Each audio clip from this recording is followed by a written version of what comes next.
Embargo sur les armes, interdiction de voyager pour Kadhafi et ses proches, gel de leurs avoirs, respect des lois internationales et la liste des mesures prises par le Conseil de sécurité de l'ONU à l'encontre du régime libyen est encore longue. La résolution a été adoptée à l'unanimité ce samedi, entraînant le soulagement et les pleurs des représentants libyens.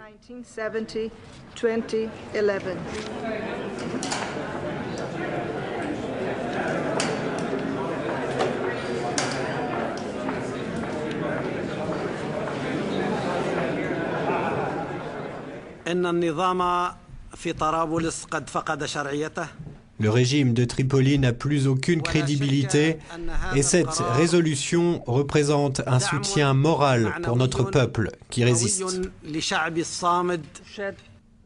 Pour le secrétaire général des Nations Unies, ce texte envoie aussi le message très fort que les violations des droits humains fondamentaux ne seront pas tolérées et que les responsables de crimes graves seront tenus pour responsables.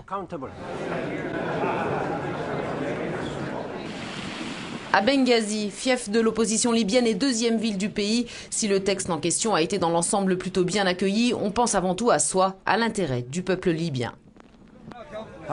C'est la décision du peuple, de notre République et du Conseil de sécurité, et nous la soutenons. Il s'agit d'une révolution populaire, nous ne voulons pas d'ingérence étrangère. Obama ne voit que ses propres intérêts et ceux de l'Europe. Nous, notre intérêt, c'est de renverser Mouammar Kadhafi. Reste que le Conseil de sécurité a prévenu, des mesures encore plus fortes pourraient être prises dans les jours à venir.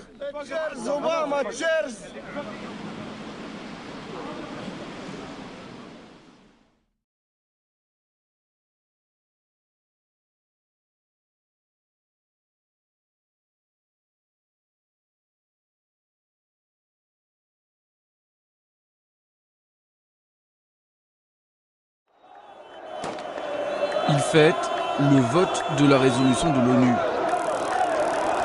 Des milliers d'habitants de Benghazi brandissent le drapeau de l'ancienne monarchie libyenne. De nouveau, ils croient en leur victoire. Quelques minutes plus tôt, cette foule avait les yeux rivés vers New York et le Conseil de sécurité. Par 10 voix pour et 5 abstentions, la résolution 1973 est adoptée. La communauté internationale autorise toutes les mesures nécessaires pour protéger les civils. À l'initiative du texte, le Liban, la Grande-Bretagne et aussi surtout la France.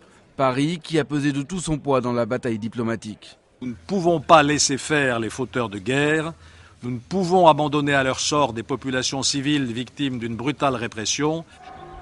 Une initiative du dernier moment.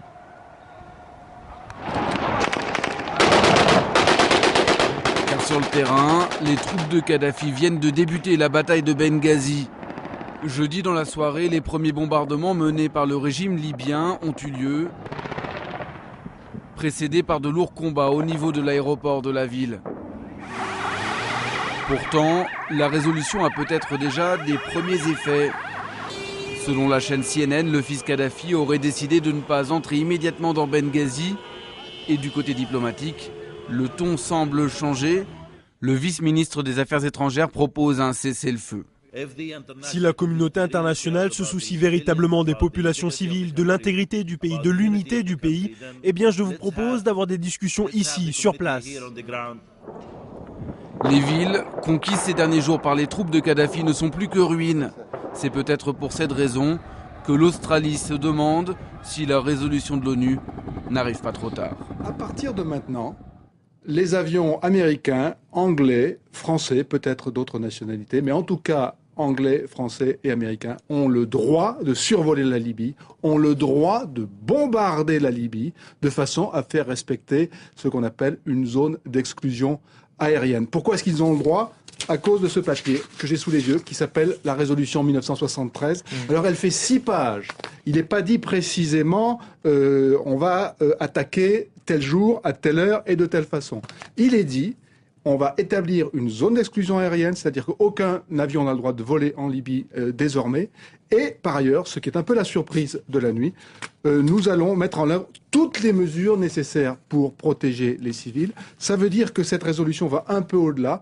Les avions dont je parlais tout à l'heure auront le droit de frapper telle ou telle cible s'ils estiment que ça peut permettre de protéger les civils. Alors, les scénarios militaires, Quand, comment, quand, on ne sait pas exactement. Mais à partir de maintenant, ils ont le droit. Dans les heures qui viennent, probablement.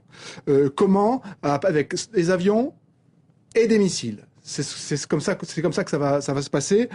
Il est spécifiquement dit... On parle de bases en Italie. Voilà, les avions seraient basés en Italie parce que c'est les bases de l'OTAN qui sont le plus proches. Et l'Italie a fait savoir d'ailleurs qu'elle était prête à mettre à disposition ces bases, ce qui est important. L'Italie qui était très proche de la Libye jusqu'à présent. Par contre, est-ce qu'il va y avoir une invasion de la Libye comme il y a eu une invasion de l'Irak? C'est spécifiquement écrit, il n'en est pas question, pas d'intervention terrestre. Parce qu'on parle d'occupation, on ne parle pas d'occupation militaire, la nuance est de taille quand même. Il n'y aura pas d'occupation militaire. Elle est énorme, c'est une zone d'exclusion aérienne, les interventions ne peuvent se faire que par The first sorties in a campaign to stop Gaddafi's onslaught. French fighter aircraft take off from Dijon Air Base. Their target, pro-Gaddafi armoured vehicles near the opposition-held city of Benghazi. The airstrikes came just hours after world leaders gathered in Paris. Their aim, to agree the final details of a no-fly zone over Libyan airspace. A sense of urgency weighed over these talks. The international community has taken its time in reacting to events in Libya. Now, late in the day, it's decision time.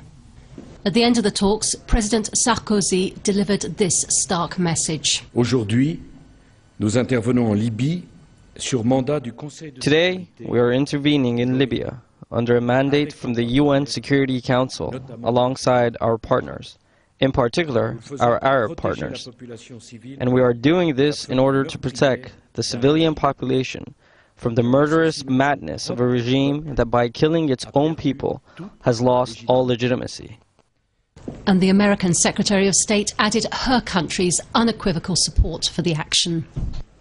Now, America has unique capabilities, and we will bring them to bear to help our European and Canadian allies and Arab partners stop further violence against civilians, including through the effective implementation of a no-fly zone.